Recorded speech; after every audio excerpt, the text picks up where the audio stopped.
PSCL நிறுவனத்தில் முதலீடு செய்த பணத்தை எப்படி மீட்டெடுக்க வேண்டும் என்பதற்காக பல்வேறு கட்ட அறவழி போராட்டங்களில் ஈடுபட்டு இன்றைய தினம் தமிழகத்தில் இருக்கின்ற அனைத்து மாவட்டங்களில் இருக்கின்ற முதலீட்டாளர்கள் களப்பணியாளர்கள் அனைவரையும் சென்னைக்கு வரவழைத்து மிக சிறப்பாக ஒரு எழுச்சிமிகு உண்ணாவிரத போராட்டத்தை நடாத்தி கொண்டிருக்கின்ற பணமீட்பு போராட்ட குழுவுடைய தலைவர் அருமை சகோதரர் ரவிச்சந்திரன் அவர்களே, திருப்பூர் ஆர்கேஆர் அவர்களே, இங்கு குழுமி இருக்கின்ற முதலீட்டாளர்களே, களப்பணியாளர்களே, நமக்கெல்லாம் உறுதுணையாக இருப்போம். உங்களுக்காக உச்ச நீதிமன்றத்தில் உயர் நீதிமன்றத்தில் வழக்காட தயாராக இருப்போம். தாமாகவே முன்வந்து இங்கு அமர்ந்திருக்கிறார்களே அருமை சகோதரர் வழக்கறிஞர் தங்கவேல் தமிழ்குமரன் அவர்களே, இந்த நிகழ்ச்சிக்கு அறுபாடுபட்டு 10 நாட்களுக்கு மேலாக சென்னை பெருநகர காவல் ஆணையர் அலுவலகத்திற்கு நடையாய் நடைந்து அனுமதி பெற்ற விவசாய முன்னேற்ற கழகத்தினுடைய ஆற்றல் மிகு பொதுச் செயலாளர் அருமை உடன்பிறப்பு பாலசுப்ரமணியன் அவர்களே, இந்த நிகழ்ச்சிக்கு அனுமதி அளித்த காவல்துறை நண்பர்களே, மாநகராட்சி நண்பர்களே, பத்திரிகை ஊடகத்துறை நண்பர்களே, உங்கள் அத்தனை பேருக்கும் விவசாய முன்னேற்ற கழகம் பிஎஸ்சிஎல் பணமீட்பு குழுவின் சார்பாக நெஞ்சார்ந்த நன்றியை முதற்கண் தெரிவித்துக் கொள்கிறேன்.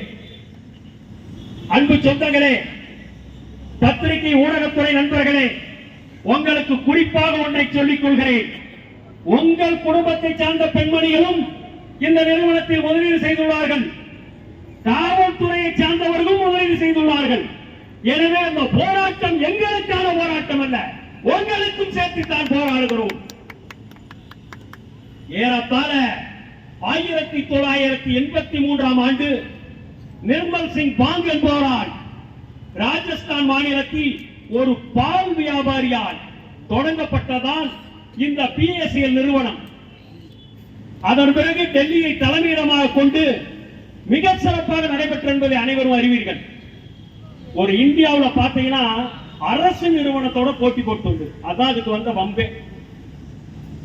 என்னுடைய கான்செப்ட் தாரக மந்திரம், தரிசு நிலங்களை வாங்கி மேம்படுத்துகிறோம், உங்களுக்கு தேவைப்படும் பட்சத்தில் நிலம் கொடுக்கிறோம்.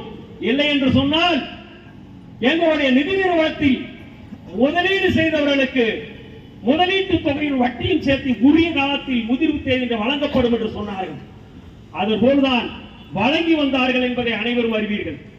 இந்த நிறுவனத்தில் பல லட்சக்கணக்கான களப்பணியாளர்கள் ஏஜென்ட் சீனியர் வரைக்கும் பார்த்தீங்கன்னா எத்தனையோ பேர் இந்த நிறுவனத்தில் முதலீடு செய்வதற்கு முதலீட்டாளர்கள் பணத்தை பெற்று முதலீடு செய்தார் என்பதை மறக்க வேண்டாம்.